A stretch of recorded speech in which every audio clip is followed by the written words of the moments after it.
gonna kick it off with some celeb mom drama.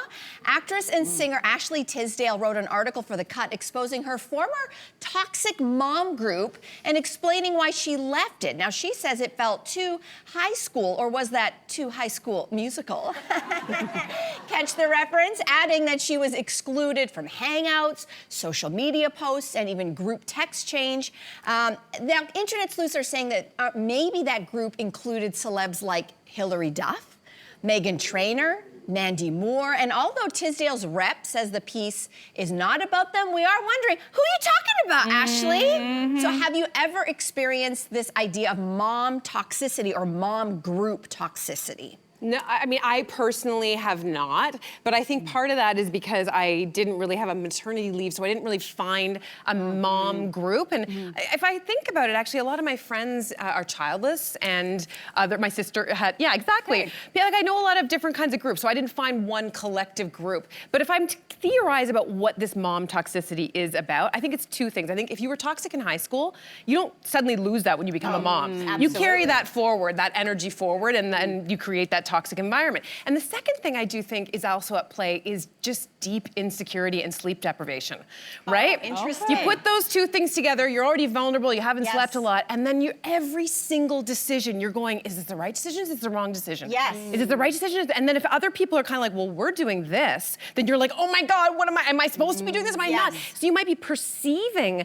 things as a slight that might not be a slight. Right. Do you know what I mean? You're sort of out of your mind in the early stages of motherhood. So I have an interesting experience in that I didn't sort of go seek out a mom group. I didn't have a maternity leave as well, but when my son first started school, I was shooting a show in Nova Scotia, so we started 6 weeks after everybody at school. So mom groups were hanging out in the yard, and I was like, I don't know anybody. And this group of women, kind of out of nowhere, my kids, you know when your child and their siblings line up with their children and siblings, so the ages were all the same. So my eldest was the same age as their eldest, yada, yada. And they sort of folded me into their world in a way that it would be like, do you need somebody to pick up your kid? And I'd be like, yeah, I got these twins. I got you. Shout out to the hood moms. They are the best. And I think, though, it's interesting to watch them because I sort of feel like I'm new. And the way they run it is they never say a bad word about each other, which I think in other circles with some of your girls that night with someone, you can talk a little trash. These women do not talk trash. They do not. That's great. They do not. I will not. I will not. And they don't brag about their kids. You know, there's a weird economy sometimes in parent groups where it's like, well, she's just done so well on the gifted test. How did you? Like, that does not happen. And there's never intentional exclusivity. So there's never, this is happening, one woman gets left out. It's always everybody more better. And it has been the greatest source of joy in terms of community. That's ideal. And I feel very lucky. That is so ideal. Yeah, it's just a real gift. That's lovely, but I'm about to talk trash. Let's go! And I'm gonna talk trash about a mom group, and then everybody's like, you're not a mom, but listen, I had a group of friends who were all married, and they moved to a cul-de-sac just before they're about to have kids, and they're like, it's gonna be perfect. We're all gonna move into this neighborhood. We're gonna have our kids at the same time. It's gonna be so cute. And it was, until it wasn't.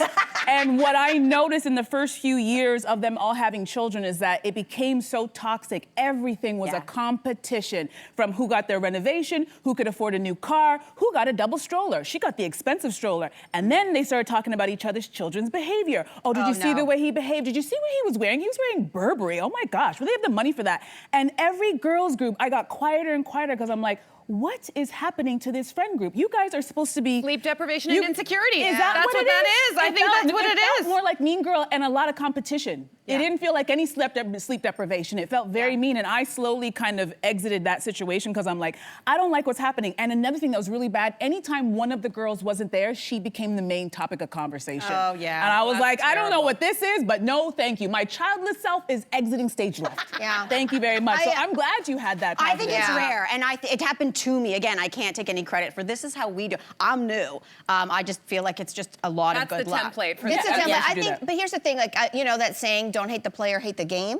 I think that the more and more, the older that I get as a woman and we have experiences, you know, you start to ask yourself, well, then why? Is this inherent in women? Is it like we get together and then we start to mean girl? Is it something that starts young?